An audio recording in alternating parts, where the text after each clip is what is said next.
A group of aviation enthusiasts recently completed an airplane restoration. After more than 4 years of work, the Experimental Aircraft Association is debuting their restored B-25.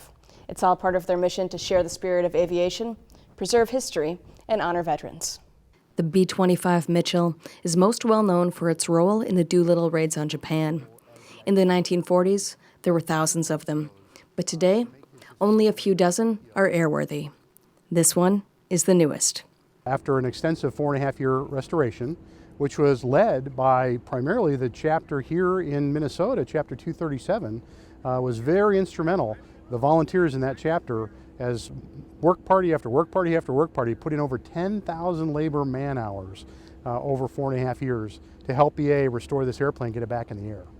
We started getting people from our chapter together and going over to Oshkosh. We go over there at least once a month. One major hurdle was finding parts for the decades-old plane. It's no different than restoring any other nostalgic vintage machine like a car or a boat.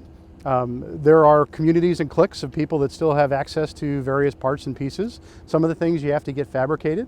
In many cases, it's just good old-fashioned hard work to repair and replace and upgrade the things that are already there and bring them to an airworthy level status. And once the airline community learned about the restoration, people came from everywhere to get involved and help. We ended up with, I think, people from around 14 states as far away as California, Texas, Florida, coming up on their own nickels and devoting their own time to work on this. It was definitely a labor of love. The Experimental Aircraft Association, or EAA, is dedicated to sharing the spirit of aviation with everyone.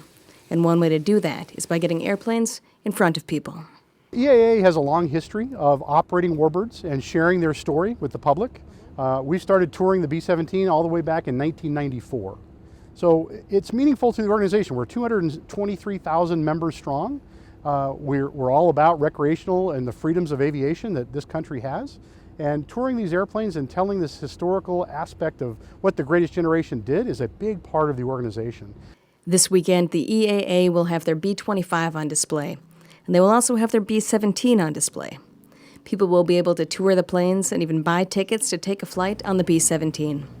On July 4th, they provided free rides to veterans of World War II. As a crew member, that's probably the most phenomenal thing any of us get to experience. When you've got a World War II vet that comes out and you literally see them in the airplane shave 15 years off and start acting just a little bit differently than their normal day-to-day activities because they're thinking back and they're remembering to that period in their life and what a meaningful time that was. One of the veterans joining this year's flight is Ken Scott. I've flown in a B-17, but I flew in lots of planes. I was an aerial navigator in the Air Transport Command, Army. He served as a navigator on many planes, but says it's been so long he's not quite sure what to expect. I've almost forgotten what it was like. I flew mostly in B-29s, and I knew the navigational compartment pretty good. The 17 I worked on at Boeing before the war in building B-17s. I was a sheet metal worker, and I lived in Seattle at the time. But it's a thrill. I haven't flown for years, commercially or otherwise. But he knows just being on that plane will bring back memories from 75 years ago.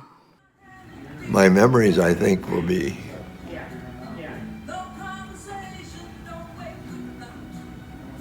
this is emotional. Will be in memory of the heroes that didn't come home. Ken boarded the B-17 and got to spend about 20 minutes in the air. On the flight, he shared stories of his service and was able to remember some of the good times as well. And that is what the EAA says this is all about. It's living history. We're uncovering something new that hasn't been learned or experienced since 75, 80 years ago in some cases. So that archaeology of aviation and doing it in a living way is very, very special. And all of us that fly these airplanes are very privileged to do what we do. You know, you had 18, 19, and 20-year-olds flying, fighting, and dying in these things. And it's just such a big part of history. And just to imagine what they went through at that age to, you know, just to get a feeling for what they went through. It's just amazing. You know, you just don't see these anymore. You just don't. The airplanes will be on display at the St. Paul Airport July 5th through 7th, and then later this month they will be in Wisconsin.